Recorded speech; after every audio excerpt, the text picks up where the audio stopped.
When the communists took over a country, one of the first things that they did was to confiscate all the privately held weapons. But even more insidious than the theft of the people's weapons was the theft of their history. Official communist historians rewrote history to fit the current party line of the moment.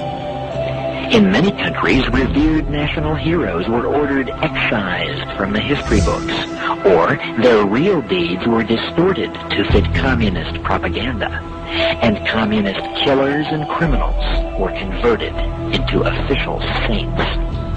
Holidays were declared in honor of the beasts who murdered countless nations. Did you know that much the same process has occurred right here in America? On today's program, I will present to you the truth about the so-called Reverend Dr. Martin Luther King Jr., who is accorded a reverence and a beatitude infinitely greater than that granted to Washington and Lincoln, whose holidays are mainly of interest to Americans now because of used car and appliance sales. I will show to you that King was a phony, a fake, a criminal, a charlatan, a sexual degenerate, a traitor even to his own people, and a dedicated communist working for the destruction of America and all she stood for. I will show you how he actively sought funds from the Soviet Union, how his non-violent image was only a front for public consumption, and how he used funds donated to his so-called Southern Christian Leadership Conference to procure prostitutes, white and black, for drunken sex parties that sometimes lasted for days. I will bring you the latest revelations about the brazen cheating and conniving that got King his phony Ph.D. I will show you that King is such a thoroughgoing phony that even his name is fake.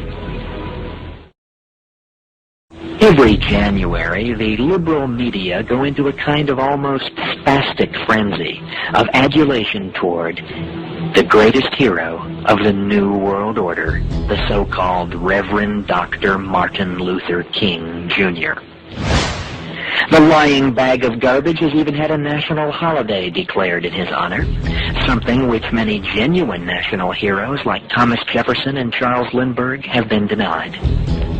The orgy of adoration usually spills over into February, chosen by our masters to be called Black History Month. Well, let's take a look at this modern-day plastic god, Martin Luther King. Born in 1929, he was the son of a black preacher known at the time only as Daddy King. Daddy King named his son Michael. One day, years later, in 1935, Daddy King had an inspiration to name himself after the Protestant reformer Martin Luther. He declared to his congregation that henceforth they were to refer to him as Martin Luther King, and to his son as Martin Luther King Jr. None of this name changing was ever legalized in court. Daddy King's son's real name is to this day Michael King.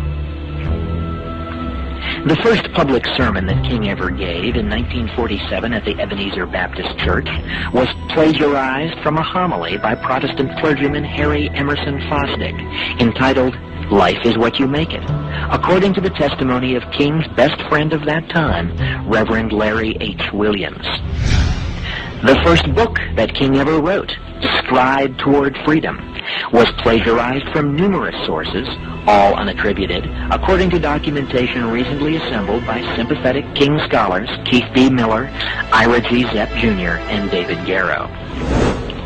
And no less an authoritative source than the four senior editors of The Papers of Martin Luther King Jr., an official publication of the Martin Luther King Center for Nonviolent Social Change, Incorporated, whose staff includes King's widow, Coretta, stated of King's writings at both Boston University and Crozer Theological Seminary, where he studied, and I quote, Judged retroactively by the standards of academic scholarship, his writings are tragically flawed by numerous instances of plagiarism. Appropriated passages are particularly evident in his writings in his major field of graduate study, systematic theology. Close quote. King's essay, The Place of Reason and Experience in Finding God, written at Crozer, pirated passages from the work of theologian Edgar S. Brightman, author of The Finding of God. Another of King's theses, Contemporary Continental Theology, written shortly after he entered Boston University, was largely stolen from a book by Walter Marshall Horton. King's doctoral dissertation, A Comparison of the Conceptions of God in the Thinking of Paul Tillich and Harry Nelson Wyman, for which he was awarded a Ph.D. in theology, and upon which his title, Dr. Martin Luther King, is based, contains more than 50 complete sentences plagiarized from the Ph.D. dissertation of Dr. Jack Boozer, The Place of Reason in Paul Tillich's Concept of God.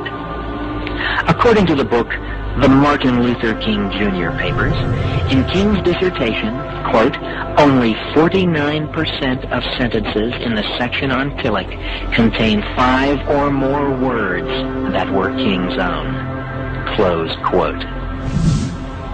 In the Journal of American History, June 1991, page 87, David J. Garrow, a leftist academic who is sympathetic to King and his movement, says that King's wife, Coretta Scott King, who also served as his secretary, was an accomplice in King's repeated cheating. Reading Garrow's article, one is led to the inescapable conclusion that King cheated because he had chosen for himself a political role in which the title doctor would be useful, and lacking the intellectual ability to obtain this title fairly, went after it by any means necessary. On pages 89 and 90, Garrow states, quote, he was by no means fully at home with the dense and often abstruse theological texts he was assigned to master. It is no exaggeration to say that in his coursework at Boston University, Martin Luther King Jr. was going through the motions. He was in those Boston years, first and foremost, a dandy. The young Coretta Scott, on first exposure to her future husband, was most struck by his penchant for intellectual jive. King wanted a Ph.D. in order to credential himself as someone far more learned, close quote. Why then, one might ask, did the professors at Crozer Theological Seminary and Boston University grant him passing grades and a Ph.D.? Garrow states on page 89, quote, King's academic compositions, especially at Boston University, were almost without exception little more than summary descriptions and comparisons of others' writings. Nonetheless, the papers almost always received desirable letter grades, strongly suggesting that King's professors did not expect more. Close quote. The editors of the Martin Luther King Jr. papers state that, quote, the failure of King's teachers to notice his pattern of textual appropriation is somewhat remarkable, close quote. But in Holiday for a Cheater, Michael Hoffman tells us that, quote, actually the malfeasance of the professors is not at all remarkable. King was politically correct. He was black, and he had ambitions. The leftist professors were happy to award a doctorate to such a candidate, no matter how much fraud was involved.